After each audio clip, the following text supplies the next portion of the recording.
Hello friends, welcome to my channel Rekha vlog में आप सबका स्वागत है। आज के इस व्लॉग में आप देख रहे हैं हरतालिका तीज व्रत की कथा कैसे की जाती है। हरतालिका तीज व्रत क्या क्या नियम है और कैसे ये मनाया जाता है। बहुत बड़ा पर्व के रूप में मनाया जाता है हरतालिका तीज को, और ये सुहागिन स्त्रियों के लिए बहुत ही महत्वपूर्ण व्रत है।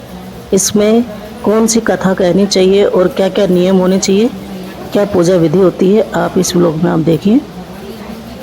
हरतालिका तीज व्रत के लिए घर पर आप सुबह से ही शुद्ध होकर और शुद्ध जगह करके गंगा जल छिड़क के और वहाँ पे पूजा का पूरा विधि विधान से तैयारी की जाती है। मिट्टी से शिव पार्वती बनाए जाते हैं और इस तरह से ये शिवलिंग बनाकर और इनको पूजा जाता है। माता पार्वती की आप फोटो रखना चाहे तो चाहे आप मिट्टी से भी माता पार्वती का रूप दे सकते हैं।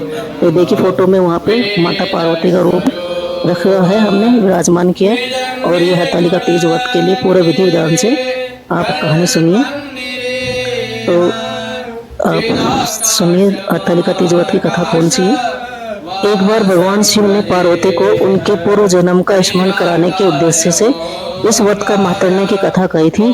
श्री भोले शंकर भोले कि हे पार्वती, हे गौरी, पर्वतराज हिमालय पर स्थित गंगा के तट पर तुमने अपनी बाल्य अवस्था में 12 वर्षों तक अधोमुखी होकर घोर तप किया था और इतने अवधि तुमने अन्न न खाकर पेड़ों के सूखे पत्ते चबाकर व्यतीत किए थे। माघ की विकराल शीतलता में तुमने निरंतर जल में प्रवेश करके तप किया था और वैशाख को जला देने वाली गर्मी में भी तुमने पंचाग्नि से शरीर को तपाया था। सावन की मूसलाधार वर्षा में खुले आसमान के नीचे बिना अन्न जल ग्रहण किए समय व्यतीत किया था। तुम्हारे पिता तुम्हें कष्ट साध्य तपस्या को देखकर बड़े दुखी होते और उन्हें बड़ा क्लेश होता था। तब एक दिन तुम्हारी तपस्या पर पिता ने क्लेश को देखकर नाराज तुम्हारे घर पधारे और तुम्हारे पिता के हृदय में अतिथि सत्कार उनके आने का कारण पूछा।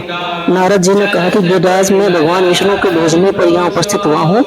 आपकी कन्या ने बड़ा कठोर तप किया है, इससे प्रसन्न होकर आपके सपुत्र से विवाह करना चाहते हैं। इस संदर्भ में आपकी क्या राय है, मैं जानना चाहता हूँ। नारद जी की बात सुनकर गिरिराज गदगद हो उठे और उनके तो जैसे सारे क्लेश ही दूर हो गए। प्रसन्नचित होकर वे बोले कि श्रीमान, यदि विष्णु स्वयं मेरी कन्या का वर्ण कर ले तो भला मुझे क्या आपत्ति हो सकती है। तो वे साक्षात ब्रह्मा है और मैं ब्रह्मऋषि।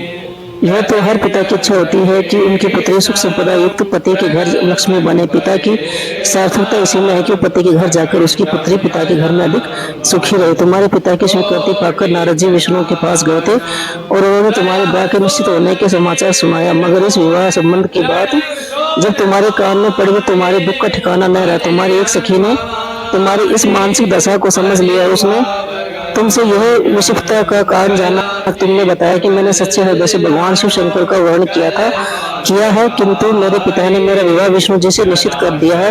मैं विचित्र धर्म संकट में हूँ, अब मैं क्या करूँ। प्राण छोड़कर के अतिरिक्त मेरे पास अब कोई उपाय शेष नहीं बचा है। तुम्हारी सखी बड़ी ही समझदार और सूझबूझ वाली थी।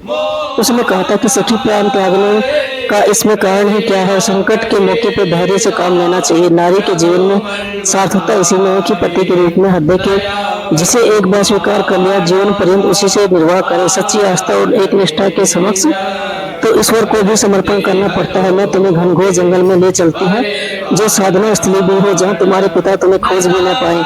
वहाँ तुम साधना में लीन हो जाना। मुझे विश्वास है कि ईश्वर अवश्य ही तुम्हारी सहायता करेंगे। तुमने ऐसा ही किया। तुम्हारे पिता तुम्हें घर पर न पाकर बड़े दुखी और चिंतित हुए और सोचने लगे कि तुम जाने कहाँ चलेगी। मैं विष्णु से उनका विवाह करने का प्रण कर चुकी हूँ।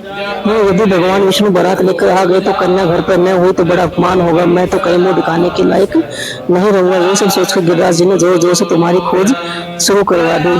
इधर तुम्हारी खोज होती रही, उधर तुम अपनी सखी के साथ नदी के तट पर गुफा में मेरी आराधना में लीन थी। भाद्र पक्ष की तृतीया शुक्ल तृतीया को हस्त नक्षत्र था। उसी दिन तुमने रेत के शिवलिंग का निर्माण करके व्रत किया। रात भर मेरी स्तुति के गीत गाकर जागी। तुम्हारी इस कष्ट साध्य तपस्या के प्रभाव से मेरा आसन डोलने लगा, मेरी समाधि टूट गई। मैं तुरंत तुम्हारे समक्ष जा पहुंचा और तुम्हारी तपस्या से प्रसन्न होकर तुम्हें वर मांगने के लिए कहा। अब तुम्हारी तपस्या के फलस्वरूप तुम्हें अपने समक्ष पाकर तुमने कहा कि मैं हृदय से आपको अपना पति के रूप में वर्ण कर चुकी हूँ। यदि आप सचमुच मेरी तपस्या से प्रसन्न होकर आप मुझे यहाँ पधारे हैं तो मुझे अपने अर्धांगिनी के रूप में स्वीकार कीजिए। तब मैंने तथास्तु कहा और कैलाश पर्वत पर लौट आया। प्रातः होते ही तुमने पूजा की समस्त सामग्री को नदी में प्रवाहित करके अपने सहेली सहित व्रत का पालन किया।